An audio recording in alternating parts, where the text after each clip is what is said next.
సాహితీ ప్రియులకు నమస్సుమాంజలి. కాశీ మజిలీ కథలకు స్వాగతం. మాదిరెడ్డి సులోచన రచించిన వంశాంకురం 2వ భాగం. మీ మాటలు అర్థం కావడం లేదు అన్నది. అర్థం కావు కూడాను. అర్థం చేసి చెప్పేంత అర్హత లేదు. అతని కనుకొలుకుల్లో నీళ్లు చూసి చలించిపోయింది. తనను గూర్చి అతనంత బాధపడతాడని ఎప్పుడూ ఊహించలేదు. నెమ్మదిగా అతని పాదాలపై తల పెట్టింది. నన్ను క్షమించండి. దురుద్దేశంతో మీ జీవితంలో ప్రవేశించలేదు. విధి ఇంత ప్రతికూలిస్తుందనుకోలేదు అన్నది. ఇదేం పని? లే. అతను లేచి ఒడిలోకి లాక్కున్నాడు. అరుణా, తప్పు నీది కాదు. మాట మాటకు ఆ విషయం ఎత్తకు. నీ పెద్ద కళ్ళు కాటుక పెడితే మరింత పెద్దవిగా కనిపిస్తాయి. రేపు ఆదివారం అలా కొండపల్లి వైపు వెళ్దాం. అతని ఒడిలో పడుకుని స్వర్గాలు చూసింది. కబుర్లు తెగటం లేదు. అలా ఆనందపు నీడలో నిద్రలోకి తూలింది. తెల్లవారుతుండగా విపరీతమైన మూలుగుతో లేచింది. అందరూ పరిగెత్తుకొచ్చారు. ఆనంద్ డాక్టర్ దగ్గరికి పరిగెత్తాడు. డాక్టర్ వచ్చాడు. ఈసారి సరస్వతమ్మను దూరంగా తీసుకెళ్లి మాట్లాడాడు. అతను వెళ్ళిపోయాడు. సాయంత్రం ఆమె అరుణ పడక కింద గదిలోకి మార్చింది. మందు తినని రోజు లేదు. 4 రోజులు బాగుంటుంది. ఆశతో ఆనందంగా తిరిగేసరికి మళ్ళీ నొప్పి వస్తుంది. 3 సంవత్సరాలు దాటింది. అలాగే గడుస్తోంది. ఆలోచనలు కట్టబెట్టి నిద్రపోయింది. ఇంచుమించు రోజు తలుచుకునే విషయాలివే. వెంకటేశ్వర సుప్రభాతం వినివస్తుండగా అదిరిపడి లేచింది. తొందరగా ముఖం కడిగి సత్తితో నీళ్లు తోడించుకొని తలారా స్నానం చేసి అత్తగారికి పూజల సహాయం చేసింది. ఇద్దరూ పూజ ముగించి బయటకు వచ్చేసరికి వాకిట్లో బండి ఆగి ఉంది. సరస్వతమ్మ గుమ్మం వైపు చూసింది. ఆమె మేనకోడలు రుక్మిణి దిగుతోంది. ఆమెను పలకరించి తీసుకువచ్చింది. ఏమమ్మా చెల్లెలా, పడక వదిలి తిరుగుతున్నావా? అరుణను పలకరించింది. ఆమె మాటలు బాధ కలిగించిన చిరునవ్వుతో నమస్కరించింది. ఆమె 4 బిడ్డలు బిలబిలమంటూ వచ్చారు. చూడత్తయ్యా, ఈ పిల్లలు రాగానే ఇంటికి ఎంత కల వచ్చిందో. ఏడి ఆనంద్? ఇంకా లేవలేదు. కూర్చోండి. పిల్లలను దగ్గరకు తీసుకుంది. అరుణ నేరస్తురాల్లా తల వంచేసుకుంది. సత్తి చేత అందరికీ కాఫీలు ఇప్పించింది. రంగారావు గారికి తనే స్వయంగా పట్టుకెళ్ళిచ్చింది. కడుపులో నొప్పి ఎలా ఉందమ్మా? ఈ పూట లేదండి. బయటకు వచ్చి మరో గ్లాస్ తీసుకుని మేడపైకి వెళ్ళింది. ఆనంద్ ఇంకా ఆదమర్చి నిద్రపోతున్నాడు. అతన్ని లేపాలని ఆనందంగా ముందుకు వేసిన అడుగు అక్కడే ఆగిపోయింది. అతని మంచం దగ్గర యాష్-ట్రే నిండా సిగరెట్టు పీకలున్నాయి. దాన్ని బట్టి ఊహించవచ్చు రాత్రి అతను నిద్రపోవటానికి ఎంత ప్రయత్నం చేశాడో. ఆమె హృదయంలో బాకు దీనట్టే అయింది. కాఫీ బల్ల మీద పెట్టి నెమ్మదిగా అతని మంచంపై కూర్చుంది. ఒత్తైన నల్లని జుట్టు అతని ముఖంపై చిందరవందరగా పడి ఉంది. దాన్ని పైకి తోసింది. అతను వెంటనే మేల్కొన్నాడు. అతని పెదవులు సంతోషంగా విచ్చుకున్నాయి. ఎంత చిత్రమో చూడరునా? చెప్పండి అంది అతని జుట్టుతో ఆడుకుంటూ. నేను నిన్ను గూర్చే తలుచుకుంటున్నాను. నువ్వే ఎదురుగా కూర్చున్నావు. పోదురు అన్నది సంతోషాన్ని ఆపుతూ. కావాలంటే నా గుండె దగ్గర చెవి పెట్టి విను. నీ పేరే వినిపిస్తుంది. ఆమె తల వంచి తన గుండెల మీద ఆంచుకున్నాడు. తడిగా ఉన్న ఆమె వెంట్రుకలు చక్కెలి గింతలు పెట్టాయి. అలా జుట్టును గుప్పెట్లో పట్టుకున్నాడు. లేవండి, కాఫీ చల్లారిపోతుంది. లేచి కూర్చుంది. ముఖం కడిగాక మరోసారి తాగుతాను. ఇప్పుడు అది ఇలాతే దిండుకు ఆనుకుని కూర్చున్నాడు. ఆమె కప్పు అందించింది. అతను కాఫీ తాగి బాత్రూంలో దూరాడు. గది అంతా సర్ది పెట్టింది. 4 రోజుల నుండి తను పైకి రాలేదు. అంతా చిందరవందరగా కనిపించింది. అతని షర్టులు ప్యాంట్లు హ్యాంగర్లకేసి వార్డ్రోబ్లో పెట్టింది. ఆ రోజు కోసం దుస్తులు తీసింది. అతను స్నానం ముగించి వచ్చాడు. అరు రోజు ఇలాగే ప్రత్యక్షమై కావలసినవన్నీ చేస్తే ఆగిపోయాడు. మీ పనులు చేయాలని నాకు మాత్రం ఉండదా? బాధగా చూసింది. నేను మర్చిపోయాను. ఈ పూట ఎలా ఉంది? అబ్బబ్బా, కనిపించడం లేదు. అందరూ ఒకే ప్రశ్న. విసిగిపోయాను. ఇక అడగనులే. అతని బూట్లు తెచ్చిపెట్టి తలకి నూనె రాసింది. ఆమెను అలాగే దగ్గరికి తీసుకుని ఆవేశంగా మొహమంతా ముద్దు పెట్టుకున్నాడు. అతని ఒడిలో అలాగే ఒదిగిపోయింది. నేను మాట చెప్తాను, వింటారా? చెప్పారు. నీ మాట కాదని ఎప్పుడైనా అన్నానా? విన్నాక కాదంటారేమోనని సందేహంగా చూసింది. లేదర్నా, ఏనాడు చేసుకున్న పాపమో శారీరక సుఖాలకు దూరమయ్యాను. మానసిక శాంతిని కూడా దూరం చేసుకుంటానా చెప్పు? ఏం కావాలో? ఆమెను అలాగే పొదివి పట్టుకున్నాడు. నేను కొంత పుణ్యం చేసుకున్నాను. దాని ఫలితమే మీ భార్యనయ్యాను. మీ సహృదయతను జన్మజన్మలకు మర్చిపోలేను. మధ్యలోనే ఆమె నోటిని మూశాడు. చాలే పిచ్చివాగుడు, మందలింపుగా అన్నాడు. పోనివ్వండి, నా కోరిక చెప్పనా? నా కోసం మీరు ఇలా జీవితం పాడు చేసుకోవటం ఇష్టం లేదు. అత్తయ్య మామయ్య కూడా అనుక్షణం పసిపాపలకే అల్లాడిపోతున్నారు. ఎవరినైనా తెచ్చి పెంచుకునే ఉద్దేశంలో ఉన్నారు. ఎవరిని తెచ్చినా పెట్టడానికి ఉన్న స్వతంత్రం తిట్టడానికి ఉండదు. ఆ మాట నేను విన్నాను. నీకు ఇష్టం లేదని చెప్పనా? నీకు ఇష్టం లేని పని వారెన్నడూ చేయరు. నా మాట పూర్తిగా వినండి. ఈ వయసులో వారి కోరిక కాదనటం భావ్యంగా ఉండదు. మనకు కులదీపకుడు కావాలి. మీరు మీరు తిరిగి వివాహం చేసుకోండి. నాకు ఏమీ అభ్యంతరం లేదు. ఆనంద్ పక్కపక్క నవ్వేశాడు. ఈ పెద్ద కోరికనా అప్పటి నుండి ఊరించి ఊరించి కోరావు? నేను సీరియస్గా చెప్తున్నాను. నేను సీరియస్గానే వింటున్నాను. పిచ్చిదానా, ఈ మాత్రం సుఖశాంతులు కూడా కరువు అవుతాయి. వచ్చే అమ్మాయి ఏదో వంకతో వస్తే ఈ కాలంలో రెండవ భార్యగా రావటానికి ఎవరు అంగీకరిస్తారు? మృదువుగా ఆమె బుగ్గలు తాకాడు. నేను బ్రతికి ఉండగా రావడానికి అంగీకరించరు. నేను చచ్చిపోతే అభ్యంతరం ఉండదుగా. అతని ఒడిలో నుండి లేచింది. మీరు నా మాట వినకపోతే నేను ఇంత విషం తీసుకుంటాను. బెదిరింపుగా చూసింది. ఆరు, ఇటు చూడు నా వంక. నన్ను విడిచి మరణించాలని ఉన్నదా? ఆమె అతని వంక చూసింది. ప్రేమే తప్ప మరో భావం కనిపించలేదు ఆ కళ్ళలో. తొందరగా వచ్చి అతని హృదయంపై వాలిపోయింది. వెక్కి వెక్కి ఏడ్చింది. మీ మంచితనంతో నా మతి పోగొడుతున్నారు. పెద్దవారి కోరికలు కూడా గమనించవద్దా? వెక్కుతూ అడిగింది. ఆమె వీపు నిమిరాడు. కోరికలకు అంతమెక్కడా? మనకెంత రాసిపెట్టి ఉంటే అంత జరుగుతుంది. పిచ్చిగా ఆలోచించకు. పద, ఈ పూట తొందరగా వెళ్ళాలి. అసలు విషయం మర్చిపోయాను. మీ మామయ్య కూతురు రుక్మిణమ్మ వచ్చింది. ఎప్పుడు? ఉదయమే. రండి. ఇరువురు మేడ దిగి వచ్చారు. బావున్నావా ఆనంద్? నల్లబడిపోయావు. నీ పెళ్ళి ఏమంటూ అయిందో అన్నిటికీ దూరం అయ్యావు. అమ్మ ఎప్పుడూ అంటుంది, మరో 2 సంవత్సరాలు వెనక పుడితే ఆ ఇంటి కోడలు అయ్యేదానివే అని. అంత అదృష్టమేది? నీ అదృష్టానికి ఏం వదినా? శ్రీరామచంద్రుడు వంటి అన్నగారు, చక్కని బిడ్డలు. నా అదృష్టం గురించి నాకేం బాధలేదు. నిన్ను తలుచుకుంటేనే జాలేస్తోంది. నువ్వు జాలపడాల్సిన స్థితి నాకేముంది వదినా? అమృతమయ్యి అమ్మ, ఇప్పటికీ పసిపల్లాళ్లాగా చూసుకునే నాన్న, కనుసన్నల్లో మెదిలే ఇల్లాలు. అతని మాటలకు అరుణ చిన్నగా నవ్వుకుంది. రుక్మిణి ముఖం మార్చుకుంది. అరుణ వెళ్ళి అత్తగారు వేసిన పెసరట్టు తెచ్చి అతని ముందు పెట్టింది. అరుణ, వదినకు కూడా పట్రా. ఎందుకులే, అత్తయ్యతో కూర్చుంటాను అన్నది. అతను పలహారం పూర్తి చేసి అరుణ అందించిన వక్కపొడి వేసుకొని వెళ్ళిపోయాడు. గడప దాటుతూ ఆగి అరుణ వంక చూశాడు. ఏమైనా తేవాలా? మర్చిపోయాను. పుస్తకాలు తెస్తానన్నాను కదూ. అలాగే 10వ నంబరు అల్లిక సూతులు పట్టరండి. మీకోసం తెచ్చిన ఊలు అలాగే ఉంది. తలాడించి వెళ్ళిపోయాడు. ఆమె వెనుతిరిగి వచ్చేసరికి రుక్మిణి గొంతు వినిపిస్తోంది. పడక మీద పడుకున్న రోగిష్టిదైన మనవాడిని ఆడించేలా ఉంది కోడలు. అదేం ఆడిస్తుంది పాపం? కాస్త ఒంట్లో నెమ్మదిగా ఉంటే లేచి సాయం చేస్తుంది. దాని గుణం బంగారమే, మారాతే బావుండలేదు. నీది నిండు మనసులే అత్తయ్య. ఈ మధ్య బాబాయ్ వచ్చాడటగా. ఆహా, ఏం లేదు. అతనే అన్నాడు, సరస్వతక్క ఎవరైనా ఇస్తే ఓ పిల్లాన్ని పెంచుకోవాలంటోందని. నిజమేనా?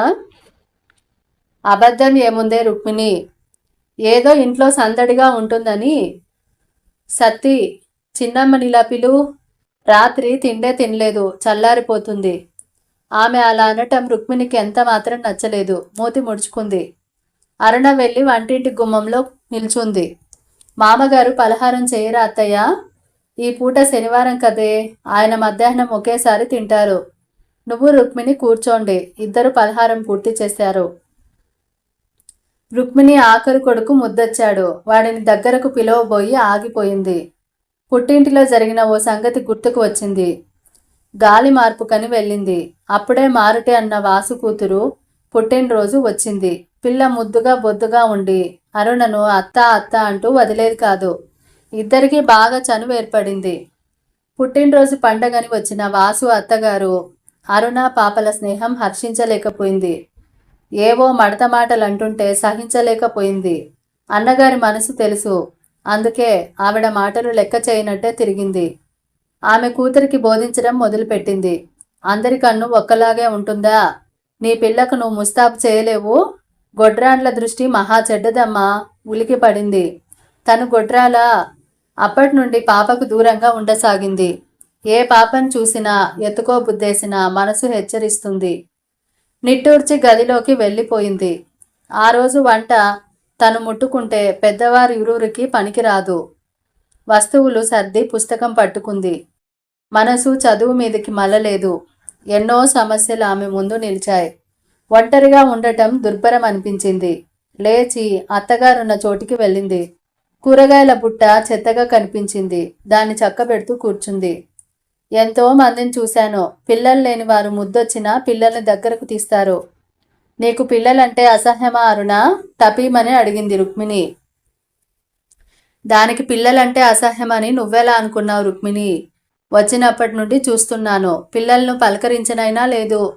మా చిన్నాడిని బస్సులో బండిలో పెడుతున్నా తెలియని వారు కూడా ఎంతో ప్రేమగా ఎత్తుకుంటారు. అయితే అందరూ ఎత్తుకోవాలని ఎక్కడుందే? అదసలే కడుపు నొప్పితో బాధపడుతుంది. పిల్లల్ని ఎత్తుకునే సత్తువేది? నువ్వు మరీనత్త దగ్గరకు పిలవచ్చుగా. అవన్నీ అదృష్టవంతులకే రుక్మిణి. మాలాంటి దురదృష్టవంతులం ఇతరుల పిల్లలను ప్రేమగా చూసినా దిష్టి తగులుతుంది. అంత మాట ఎవరన్నారత్తా? వారు నోరు పడిపోను అన్నది. ఎవరైనా అంటారు. అరుణ, సత్తిని పంపి కాసిన్ని పచ్చిమిరపకాయలు తెప్పించమ్మా. అరుణ లేచింది. సత్తిని పంపించి మామగారికి పేపర్ చదివి వినిపించింది. అతను కళ్ళు మూసుకున్నాడు. లేచి వెళ్ళి మంచంలో పడుకుంది. రుక్మిణి వచ్చింది. ఈ రెండవ మంచం ఎవరిది? ఆనంద్ పైన పడుకుంటాడని విన్నాను. ఆమె ప్రశ్నకు జవాబు ఇవ్వాలని లేకపోయినా బావుండదని చెప్పింది. ఈ మధ్య ఏదో పెంచుకోవాలని దత్తత చేసుకోవాలని అనుకుంటున్నారట. నిజమేనా? పెద్దవారికి తెలుసు. నా ముందు అలాంటి ప్రస్తావన తేలేదు. మా మేనత్త వెరిదా? నీ ముందు అలాంటి మాట మొదలే ఎత్తితే నీ వైపు వారిని తెచ్చుకుంటావని భయం. తన వారిని ఎవరినో ఎన్నిక చేసుకుని నెమ్మదిగా నీ చెవిన వేస్తుంది. నీవు వద్దనవని తెలుసు. ఏం మంచిదమ్మా, వెర్రి పిల్ల. మీ అన్న పిల్లలను అక్క పిల్లలను తెచ్చుకో. వారికి ఇవ్వాలని ఉండద్దు. అయినా అక్కయ్యకు ఇద్దరే, అన్నయ్యకు ముగ్గురు. ఎవరి పిల్లలు వారికి కావాలి. నాకెందుకు ఇస్తారు? బావుందే. నువ్వేం పరాయిదానివా? పరాయిదానను కాకపోయినా కన్నతల్లిని కానుగా. ఈ విషయాలు ఎప్పుడూ నేను ఆలోచించలేదక్కయ్య. నాకంటే ముగ్గురు పెద్దవారున్నారు ఇంట్లో. కన్నతల్లి అంటే కనగానే సరా. నీవు ప్రేమించలేవా? నిన్ను చూస్తే గుండెలు నీరవుతున్నాయే. ఒంటరిగా ఉండాలి. ఆనంద్ ఆఫీస్కు వెళ్తాడా? నా పిల్లల్లో నీకు నచ్చిన వాడిని తీసుకో. వాడిని కొట్టు, చంపు. నేను అడ్డు వస్తే అడుగు అన్నది. ఆవిడ రాకలో ఉద్దేశం అర్థమైంది. నేను చెప్పాను కదా అంతా అత్తయ్యకు తెలుసని. ఆమె ఆనందుకు తల్లి. అతన్ని పెంచి పెద్ద చేసింది. ఇప్పుడు వచ్చేవారు నీ సంతానం. నీ ఇష్టం వచ్చిన వారిని పెంచుకోవచ్చు. నా సంతానమా? నాకంత అదృష్టమేది? ఈ ఇంట్లో నన్నెప్పుడూ అత్తామామ పరాయి వ్యక్తిగా చూడలేదు. వారిని కాదని నేను మాత్రం ఎలా ప్రవర్తించగలను? వారిని కాదని ఎవరనమన్నారు? మా వాడు నీకు నచ్చాడా? వాడికేం దొరబాబులా ఉన్నాడు అన్నది క్లుప్తంగా. నిజంగా రుక్మిణి పిల్లలందరూ ముద్దుగా ఉంటారు. ఇక ఎక్కువ ఏం మాట్లాడలేక వెళ్ళిపోయింది. అరుణ ఆవిడ వెళ్ళిపోయాక బాధగా నిట్టూర్చింది. రెండవ రోజు ఆదివారం అని ఆనంద్ స్నేహితులతో ఎటో వెళ్ళిపోయాడు. రుక్మిణి తెలిసిన వారింటికి వెళ్ళింది. అత్తగారు వచ్చి తన మంచం మీద కూర్చోగానే ఆదరంగా లేచింది. పర్వాలేదమ్మా, కూర్చో. అరుణ కూర్చుంది. వచ్చే నెలలో అమ్మని తీసుకుని మద్రాసు వెళ్ళిరా. నేను వచ్చేదాన్ని. మామగారు ఇబ్బంది పడతారేమో. మొదట మీరు వెళ్ళి వచ్చాక నేను అవసరం అనుకుంటే వస్తాను అంది. అలాగే ఈరోజు అమ్మకు ఉత్తరం రాస్తాను. రుక్మిణితో పిల్లలను గురించి అడిగావా? ఎందుకు అలా అడుగుతున్నారు? మిమ్మల్ని కాదని నేను అడుగుతానా? నాకు తెలుసులే, తన బిడ్డలంటే నీకు చాలా ముద్దని. నీకు పెంచుకోవాలని ఉన్నా ఇచ్చేవారు లేరని బాధపడ్డావుట. అప్పుడే అనుకున్నాను. దారపోగు ఆధారంగా దుప్పట్లే నేస్తుంది మా రుక్మిణి. ఆమె మాటలేం చెవిన పెట్టకు. అత్తగారు లేచి వెళ్ళిపోయారు. మరో 2 రోజులు గడిచాయి. సరస్వతమ్మనే ధైర్యంగా తన బిడ్డను తీసుకోమని చెప్పే ధైర్యం లేదు రుక్మిణికి. ఆమె ప్రయత్నాల్లో ఆమె ఉంది. అరుణ, కాస్త మేడపైకి రాగలవా? ఆనంద్ పిలిచాడు. అరుణ వెళ్ళింది. అతని ఈజీ చైర్లో కూర్చుని సిగరెట్ వెలిగించాడు. అతనికి దగ్గరగా కుర్చీ జరుపుకుని కూర్చుంది. అరుణ, నీకు రుక్మిణి వదిన పిల్లలంటే ఇష్టమా? నాకే ఏమిటి, పిల్లలంటే ఎవరికి ఇష్టం ఉండదు? వదిన అంది. తన పిల్లల్లో ఎవరినిచ్చినా నీకు పెంచుకోవాలని ఉందట. అమ్మకు జడిసి ఊరుకుంటున్నావులా ఉంది. నీకిష్టమైతే చెప్పు, అమ్మని నేను ఒప్పిస్తాను. నువ్వు సంతోషంగా ఉండటమే నాకు కావాలి. మీ వదిన ప్లీడర్ కావాల్సింది. నవ్వి జరిగిన విషయాలు చెప్పింది. ఆమెకిలా పరిహాసం ఆడాలంటే సంకోచం కలగలేదా? మన జీవితాలే పరిహాసంగా మారయ్యారు. కొన్నిసార్లు మనకున్న డబ్బు ఉపకారం కంటే అపకారమే చేస్తుంది. పోనిద్దు, ఆవిడంతటా ఆవిడే ఇస్తానంటుంది. అమ్మతో సంప్రదించి ఒక అబ్బాయిని తీసుకుందాం. ఏమంటావ్? నేనేమీ అనే స్థితిలో లేను. పెద్దవారిని సంప్రదించండి అన్నది. పెద్దవారిని సంప్రదించాడు ఆనంద్. సరస్వతమ్మ అంత ఇష్టం కనపరచలేదు. ఏమోరా, వీళ్ళు చాలా చాదస్తం మనుషులు. మా అక్క మనవడున్నాడు, వాడిని తెచ్చుకుందాం. ఎవరో ఒకరు, కాస్త ఇంట్లో సందడిగా ఉంటుంది. కొన్నాళ్ళు ఉంచుకుందాం. మనలో కలిసిపోతే పర్వాలేదు, లేకపోతే పంపించేద్దాం. సరస్వతమ్మకు అయిష్టంగా ఉన్న కొడుకు అభిష్టానికి వ్యతిరేకంగా మాట్లాడే అలవాట్లేదు. అంగీకారంగా తలాడించింది. తెచ్చి పెంచుకోవాలని ఉంటే ఈ బంధువుల పిల్ల కంటే ఏ అనాథాశ్రమం నుంచో తెచ్చుకుంటే నయం. మన వారితో కడుకు నిష్ఠూరమే మిగులుతుంది. రంగారావు తన అభిప్రాయం వెల్లడించాడు. బావుందండి. కులము గోత్రము లేని పిల్లల్నా? రుక్మిణి మూడో కుర్రవాడు బాగానే ఉన్నాడు. నిష్ఠురాలు ఎవరితోనైనా వస్తాయి అంది. అందరూ కలిసి రుక్మిణి అబ్బాయిని తీసుకోవాలని అంగీకరించారు. అరుణ మౌనంగా చూడసాగింది. పెద్దవారి నిర్ణయం విన్న రుక్మిణి పొంగిపోయింది. 2వ రోజు అత్తాకోడళ్ళు పూజాగృహంలో ఉండగా కుర్రాడిని తెచ్చి అరుణ ఒడిలో కూర్చోబెట్టింది. ఒరే మాధవ, ఇక నుండి అరుణ పిన్నే నీకమ్మరా? అమ్మ చెప్పినట్టు వినాలి అంది. వాడికి అవేం తెలియవు. అరుణ ముందున్న పల్లెంలో పండ్ల వైపు చూస్తూ ఆమె దగ్గర కుదురుగా కూర్చున్నాడు. ఇక వాడినేం చేసినా నీదే భారం చెల్లాయ్. నా బిడ్డలు నాకు బరువని కాదు, నీ బాధ చూడలేక ఇచ్చి వెళ్తున్నాను. వాళ్ళ నాన్న ఏమంటారో. అన్నా నచ్చ చెబుతాన్లే అన్నది కళ్ళు ఒత్తుకుంటూ. నీ తెలివితేటల అఖండమే. వాళ్ళ నాన్నతో సంప్రదించందే ఆనందతో ఎలా మాట్లాడావు? వదిలినట్టు కాదు, మా కుర్రాడేనన్న నిశ్చింతలో ఉండాలి. మాటి మాటికి రావడాలు పోవడాలు వద్దు. సరస్వతమ్మ అంటుంటే అరుణకు చాలా బాధ వేసింది. ఏదో ఆశతో వదులుతారు గాని పిల్లలంటే తీపి లేనిది ఎవరికి? అత్తగారి ఆజ్ఞాపన అర్థం లేనిదిగా అనిపించింది. నీ మీద నమ్మకం లేకపోవడం ఏమిటత్తా? నీ ఇంట్లో వాడికేం తక్కువని వృద్ధకంఠంతో పలికింది. డబ్బుకు దాసోహమని పిల్లాడినిచ్చి వెళ్తున్నా. మాతృహృదయం ఓ మూల మూలుగుతూనే ఉంది. అక్కడి వాతావరణం తేలిక చేయాలని 3 ఏళ్ల మాధవ్ను తీసుకొని బయటకు వచ్చింది అరుణ. మరోరోజు ఉదయమే అబ్బాయి లేవక మునిపే కన్నీటితో ఆ ఇల్లు విడిచి వెళ్ళిపోయింది రుక్మిణి. మాధవ్ ఉదయం లేస్తూనే అమ్మా అన్నప్పుడు అరుణ హృదయం కలుక్కమంది. దగ్గరికి వెళ్ళి ఏం బాబు అంటూ వీపు తట్టింది. అమ్మ. అమ్మేది? గదంతా కలియజూశాడు. అమ్మ బజారుకెళ్ళింది. నేను అమ్మని కానా బాబు? కుర్రాడిని దగ్గరకు తీసుకుంది. పో, నువ్వు అమ్మవు కావు, పిన్నివి. వాడిని వదిలి దూరం జరిగింది. మరుక్షణమే ఆమె హృదయం జాలితో నిండిపోయింది. వాడికి ఇంకా ఈ ప్రపంచపు మొహాలేం తెలుసు? స్వచ్ఛమైన మనసు గలవాడు.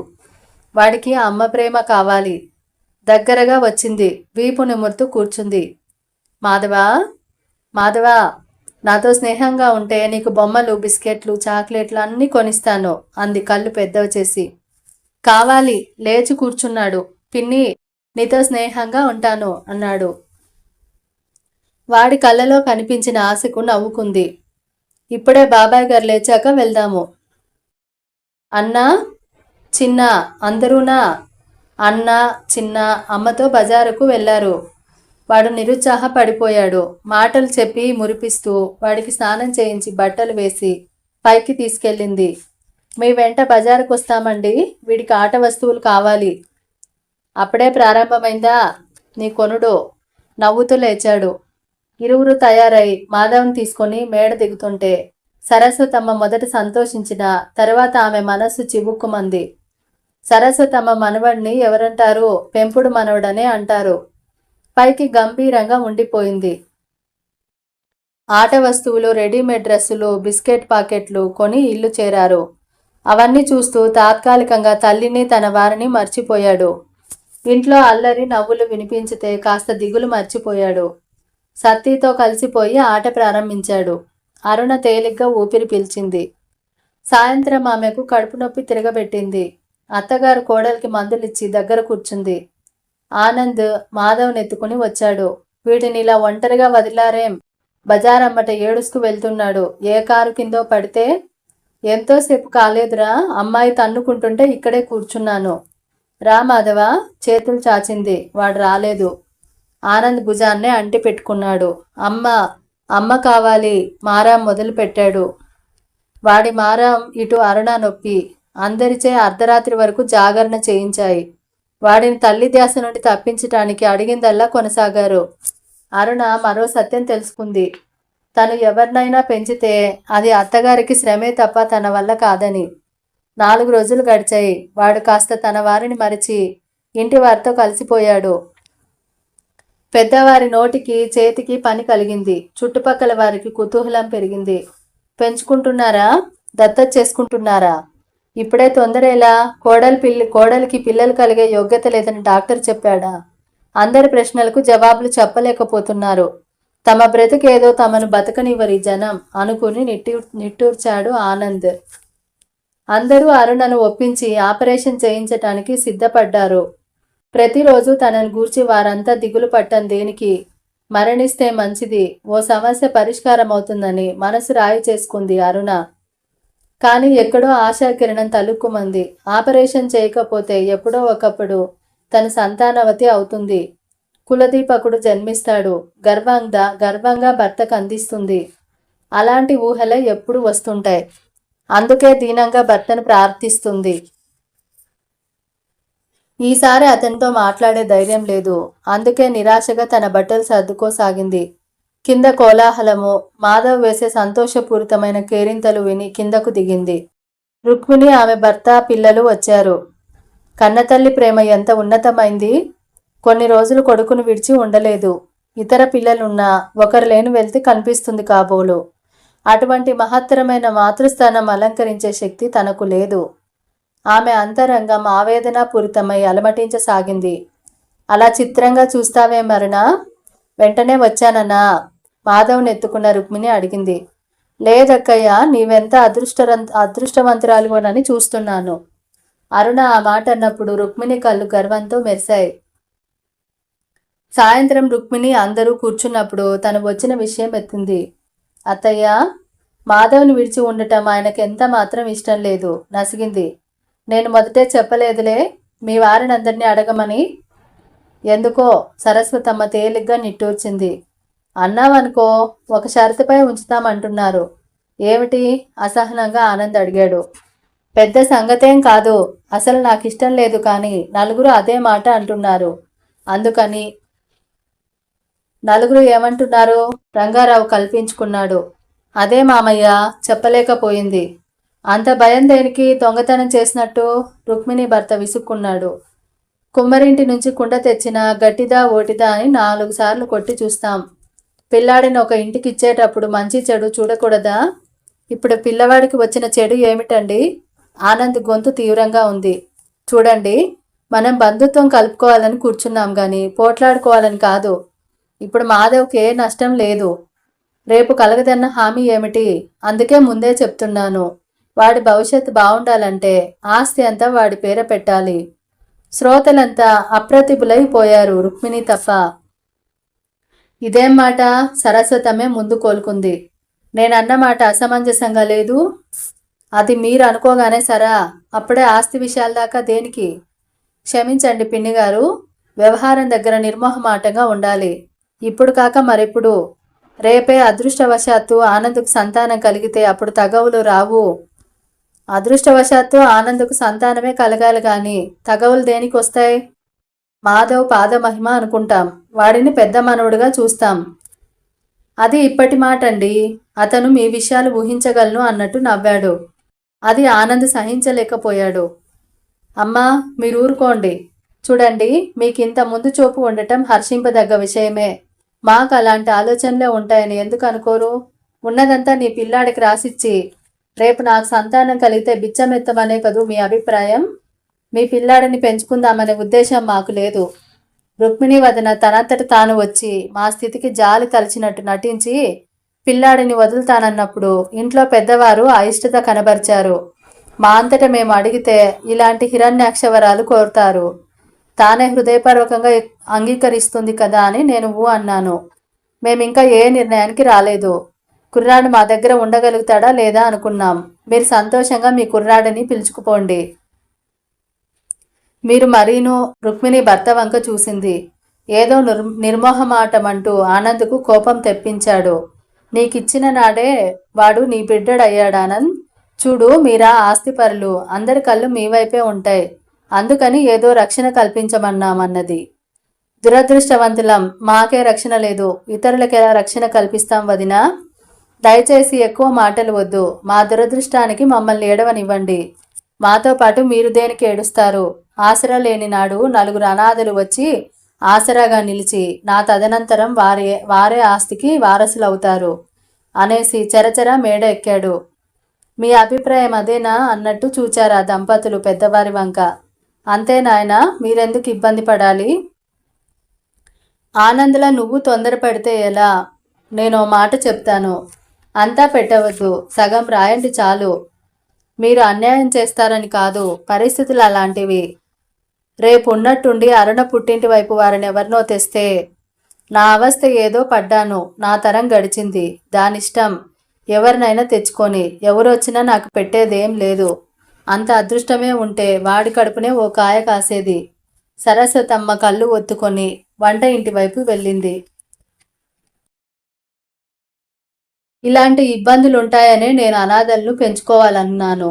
కళ్ళజోడు సవరించాడు రంగారావు. ఇంత అనుభవం గలవారు మీరు పసితనంగా మాట్లాడతారేం మామయ్య? ఎవరో వచ్చి మిమ్మల్ని ఉద్ధరిస్తాడా? ఎవరు ఉద్ధరించరమ్మా. కొన్నిసార్లు కన్నవారే తల్లిదండ్రులకు అన్నం పెట్టరు. ఇక ఆ విషయం ఆపమన్నట్టు పేపర్ తీసుకుని కూర్చున్నారు రంగారావు. భార్యాభర్తలు ఒకరినొకరు చూస్తూ కూర్చున్నారు. చాలాసేపటికి ఆనంద్ మేడ దిగి వచ్చాడు. అతనికి అరుణ కల్పించలేదు. ఆమె పడుకునే గదిలోకి వెళ్ళాడు. బోర్లా పడుకుని ఉంది. చీకటి ఉన్న లైటు వేసుకోలేదు. అతను లైటు వేశాడు. వెలుతురు కనిపించిందేమో తల ఎత్తింది. ఆమె కళ్ళు ఎర్రగా వాచి ఉన్నాయి. అతను వెళ్ళి మంచంపై కూర్చున్నాడు. పొద్దుట భయం లేదని అంత నచ్చ చెప్పినా తిరిగి ఏడుస్తున్నావు కదూ? ఆపరేషన్ అంటే భయం లేదండి. ఎటైనా చింత లేదు. నా వల్ల మీరందరూ బాధలకు గురి అవుతున్నారు. అది చూస్తుంటే నా గుండె తరుక్కుపోతుంది. ఎవరిని చూసినా ఆరోగ్యంగా ఉంటారు. ఏనాడు చేసిన పాపమో నన్ను ఇలా వెంటాడుతుంది. నన్ను చేసుకున్నందుకు మీరు అనుభవిస్తున్నారు. పొరపడుతున్న వలన పాపమంతా నాది. ఒక తండ్రిని నమ్మించి మోసపుచ్చాను. అతని శాపమే, అతని శాపమే, ఆవేశంగా అరిచాడు. ఆమె వింతగా చూసింది. ఎవరిని మోసపుచ్చారండి? దయచేసి విషయం ఏంటో చెప్పండి. అతని చెయ్యి పట్టుకుంది. అతని భావాలు వెంటనే మారిపోయాయి. ఆమె చేతిని మృదువంగా తోశాడు. ఎప్పుడో ఒకరోజు ఆ విషయం చెప్తానన్నా, ఇప్పుడు కాదు. వారన్న మాటలు మనసులో ఉంచుకోకు. నువ్వు ఆరోగ్యవంతురాలువై వచ్చాక ఆలోచించవచ్చు అని లేచి బయటకు వెళ్ళాడు. అతను అన్న మాటలకు అర్థాలు ఊహిస్తూ చాలాసేపు కూర్చుండిపోయింది. అరుణను పుట్టినింటి వద్ద విడిచి రావటానికి ఆనంద్ తయారవుతున్నాడు. రుక్మిణి నెమ్మదిగా ఆనంద్ దగ్గరకొచ్చింది. ఆమె చిన్నగా నవ్వింది. నిన్న ఏదో అన్నామని మనసులో పెట్టుకోక ఆనంద్. మాధవ్ను వదిలి వెళ్తున్నాను. నీ ఇష్టం. రాత్రంతా వాళ్ళ నాన్నకు నచ్చజెప్పాను. అనవసరంగా శ్రమ పడ్డావు వదినా. ఇప్పుడు అరుణ వెళ్ళిపోతుంది. రావడానికి కొన్ని నెలలు పట్టవచ్చు. అమ్మ ఒక్కరితి శ్రమ పడలేదు. చిన్నపిల్లల పెంపకం అంటే మాటలా? వాడికేమైనా బాధపడాల్సి ఉంటుంది. ఇప్పుడున్న సమస్యలు గాక కొత్తవి దేనికి? తర్వాత ఆలోచిస్తాము. ఆమె మరేం జవాబు చెప్పలేదు. నిష్ఠూరంగా వెళ్ళిపోయింది. అరుణ అత్తమామలకు నమస్కరించి కన్నీటితో కారులో కూర్చుంది. అత్తగారు ఎన్నో విధాలుగా ధైర్యం చెబుతూనే ఉన్నారు. కారు కదిలింది. దారి పొడవునా ఆనంద్ ఎన్నో విధాలుగా నచ్చజెప్పాడు. ఆమె మనసు స్థిమితంగా లేదు. అప్పుడప్పుడు మీరు రావాలి అంది దిగులుగా. తప్పక సెలవు పెట్టి వచ్చేవాణ్ణి, కానీ నా చేతి కింద అతను లేడు. వద్దులేండి, దినమంతా తోచక బాధపడాలి. పని ఉంటే కాస్త మర్చిపోవచ్చు. నీ స్థితి ఎప్పటికప్పుడు తెలపాలి సుమా. వాసుకు మామగారికి కూడా చెప్పాను ఉత్తరాలు రాస్తుండమని. కారు వారి ఊరు చేరింది. అరుణ తల్లిదండ్రులు ఎదురు వచ్చి కూతుర్ని అల్లుణ్ణి ఆప్యాయంగా ఆహ్వానించారు. సాయంత్రం వరకు ఉండి తిరిగి వచ్చాడు ఆనంద్. 3 నెలలకు ఆసుపత్రి నుండి తిరిగి వచ్చింది అరుణ. ఆమెకు ప్రాణాపాయం తప్పింది. అందుకే అందరూ సంతోషించారు. అటు నుండే పుణ్యక్షేత్రాలు దర్శించుకుని ఇల్లు చేరారు. అరుణ నిరంతరం బాధతో ఉండటం మూలాన ఆనంద్ ఇది వరకు ఆమె పట్ల జాలి తప్ప మరే భావం రానిచ్చేవాడు కాదు. ఇప్పుడు అలా కాదు. ఆమె చలాకీగా తల్లికి పనులు చేస్తూ తిరుగుతోంది. ఆనంద్ ప్రతిరోజు ద్వైధీ సతమతమవుతున్నాడు. కాలం గడుస్తూనే ఉంది. వసంత ఋతువు అరుదెంచింది. ఆ రోజు అకాలంగా తెప్ప చినుకులు పడి చల్లగా హాయిగా ఉంది. భోజనం చేస్తుండగా అరుణ అందంగా అలంకరించుకుని అతనికి కనిపించింది. ఆ రోజు విశేషమేమిటో అర్థం కాలేదు. అతని కళ్ళలోని భావం కనిపెట్టినట్లే ఆమె జవాబు చెప్పింది. ఈ పూట శాస్త్రిగారి మనవడి పుట్టినరోజండి. ఆమె చెప్పే మాటలు వినటం లేదు. ఆమె వంక దీక్షగా చూశాడు. వంగపండు రంగు లోపల మదురై చీర కట్టింది. లేత గులాబీ రంగు జాకెట్టు, మెడలో పెద్ద బిళ్ళగల నల్లల దండ వింత అందంతో మెరిసిపోతున్నాయి. తలంటుకున్న జుట్టు పట్టులా చెవులపైకి జారింది. మరువము మల్లెలమాల సువాసనలు వెదజల్లుతూ అతన్ని మైమరిపించాయి. అతనిలో అణగారిన కోర్కెలు తలెత్తి బుసలు కొట్టసాగాయి. ఆమె వంగి ఏదో వడ్డించబోయింది. అతను ఆమె ముఖం 2 చేతుల్లోకి తీసుకుని ఆవేశంగా చుంబించాడు. వదలండి, అత్తయ్య వస్తారు. వదలమంటే చిరుకోపంగా చూసింది. ఆకులు వక్కులు కావాలి, పైకొస్తావు కదూ. వదలండి. అతన్ని వదిలించుకుంది. నాన్నగారెక్కడా? ఈ పూట గురువారం, వారిద్దరూ భోజనం చేయరు. పెద్దవారిని గూర్చి చెప్పింది అరుణ. అయితే నువ్వు కూర్చోరాదు. అతను ఆమె వడ్డించుకునే వరకు కూర్చున్నాడు. ఆనాటి ఆమె ప్రత కదలిక అతన్ని ఉత్తేజితుణ్ణి చేయసాగింది. ఏమిటండి అలా చూస్తారు? నీ చేతులు ఎంత అందంగా ఉన్నాయి సుమా. ఆమె నవ్వింది. 2 బుగ్గల్లో చిన్నగా గుంటలు పడ్డాయి. ఏమిటండి మీకు ఈరోజు? అతని కళ్ళు చూసి మాటలు ఆపింది. కాంక్షతో కదలాడుతున్నాయి. మరేం మాట్లాడక భోజనం చేసింది. అతను భోజనం అయిందనిపించి పైకి వెళ్ళిపోయాడు. కిటికీలో నుండి వచ్చిన చల్లని గాలి తరంగము అతని శరీరాన్ని స్పృశించి చక్కిలి గింతలు పెట్టింది. గది కడిగి సత్తి అగరొత్తులు వెలిగించాడులా ఉంది. చక్కని వాసనలు అతన్ని ఏదో లోకాలకు తీసుకుపోసాగాయి. అసహనంగా గది బయటకి వచ్చి కిందకి చూశాడు. చేతిలో పళ్ళెం పట్టుకుని అరుణ మెట్ల దగ్గర నిల్చుంది. సరస్వతమ్మ గొంతు వినిపిస్తుంది. ఆపరేషన్ అంటే మాటలా? పునర్జన్మ ఎత్తావు తల్లి. 6 నెలల వరకు మేడ ఎక్కడము బరువులు ఎత్తడం కూడదని డాక్టర్ చెప్పలేదు. ఆకులు కావాలన్నారత్తయ్య. అసహాయురాలు అంతకంటే ఏమంటుంది? కిందకు వచ్చి వేసుకుంటాడు. సత్తి, చిన్నబాబుని నేను పిలుస్తున్నానని చెప్పు. ఆనంద్ త్వరగా గదిలోకి వచ్చాడు. కోపంగా సిగరెట్ వెలిగించాడు. అతనికి కోపం వచ్చింది. ఎందుకు? అందరూ తనకు వ్యతిరేకంగా మాట్లాడతారు. చివరకు ప్రకృతి కూడా వ్యతిరేకమేనా? మందపవనపు గిలిగింతలకు అలగ వహించి కోపంగా కిటికీ మూశాడు. బల్లపై వెలిగే అగరొత్తుల సువాసనలు అధికమయ్యాయి. బాబుగారు, అమ్మగారు రమ్మంటున్నారు. సత్తి వచ్చాడు. అగరొత్తులు ఎవరు వెలిగించమన్నారు? గది కడిగాక వచ్చి వాసన వేస్తుందని అమ్మగారు వెలిగించమన్నారు. మరి కొంతసేపు నిల్చుని అతను వెళ్ళిపోయాడు. అసహనంగా లేచి బాల్కనీలోకి వచ్చాడు. వెనుక వైపు ఇంటిలో ఉండే దంపతులు పకపక నవ్వుతున్నారు. అతనికి చెంపపై కొట్టినట్టయింది. వెనుతిరిగాడు. మనసు కుదుటపడాలంటే కృష్ణా బ్యారేజ్పై కాసేపు తిరిగి రావాలనిపించింది. బయట తిరగాలని ఎంత మాత్రం లేదు. వెచ్చగా. అది అసాధ్యం. వెంటనే లేచి దుస్తులు ధరించి కిందకు దిగాడు. అతను బయటకు వెళ్తుంటే త్వరగా అరుణ అడ్డు వచ్చింది. నాపై కోపం కదూ? నీపైన దేనికి? నాపైనే నాకు కోపంగా ఉంది అనేసి బయటకి వచ్చాడు. గ్యారేజ్లో ఉన్న కారు తీశాడు. కారు రోడ్డు దాటి వెళ్లి బ్రిడ్జి దగ్గర ఆగింది. అతను నీటిలో కనిపించే దీపాల ప్రతిబింబాలు చూస్తూ నిల్చున్నాడు. సిగరెట్టు పై సిగరెట్టు వెలిగించిన మనసు కుదుటపడలేదు. ప్రకృతి అంతా అతనికి పరమానందంగా కనిపించింది. ఎటు చూసినా జంటలుగా తిరుగుతున్న స్త్రీ పురుషులే కనిపించారు. అది ప్రతిరోజు చూస్తాడు. కానీ అతనికెందుకో ఆ రోజు కొత్తగా కనిపించింది. ఇక్కడితో కథను ఆపుతున్నానండి. తర్వాయి భాగం నెక్స్ట్ ఎపిసోడ్లో విందాం. మరి మీకు గనక కథ నచ్చితే తప్పకుండా షేర్ చేయండి. అంతవరకు సెలవు తీసుకుంటూ మీ కల్పనా బండి.